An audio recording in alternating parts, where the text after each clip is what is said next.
আজকের সকালে রাজধানীর উত্তরা ছিল অন্যরকম। চেনা শহর, চেনা রাস্তা, কিন্তু বাতাসে ভেসে বেড়াচ্ছিল কান্না আর আতঙ্ক। মাইলস্টোন স্কুল অ্যান্ড কলেজের সামনে অপেক্ষা করেছিলেন একজন মা। মেয়েকে খুঁজতে এসেছেন, মেয়েটি যার অস্তিত্বই এখন প্রশ্নর মুখে। তার হাতে ছিল একটি পোড়া স্কুল ব্যাগ। ব্যাগটি একসময় ছিল ছোট্ট আফিয়ার, তৃতীয় শ্রেণীর ছাত্রী। আকাশ শাখায় পড়ত।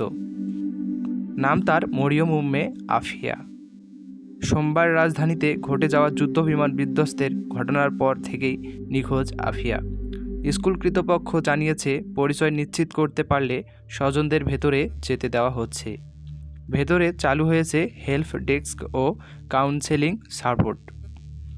আফিয়ার মামা সাব্বির বললেন, আমার বোনের কথা বলার মতো অবস্থাও নেই। আমরা শুধু চাই আমরা যেন মেয়েটার খোঁজ একটু পাই, দোয়া করবেন। তবে কর্তৃপক্ষ বারবার অনুরোধ জানাচ্ছে অযথা ভিড় না করতে, কারণ প্রতিটি মুহূর্ত এখন জীবন ও মৃত্যুর মাঝে দোদুল্যমান। সরকারি সূত্র অনুযায়ী এখন পর্যন্ত এই দুর্ঘটনায় নিহতদের সংখ্যা দাঁড়িয়েছে 32 জনে। আইএসপিআর এর উদ্দেশ্যে উপদেষ্টা অফিস থেকে এই তথ্য জানানো হয়েছে। এদের মধ্যে বেশিরভাগই শিশু।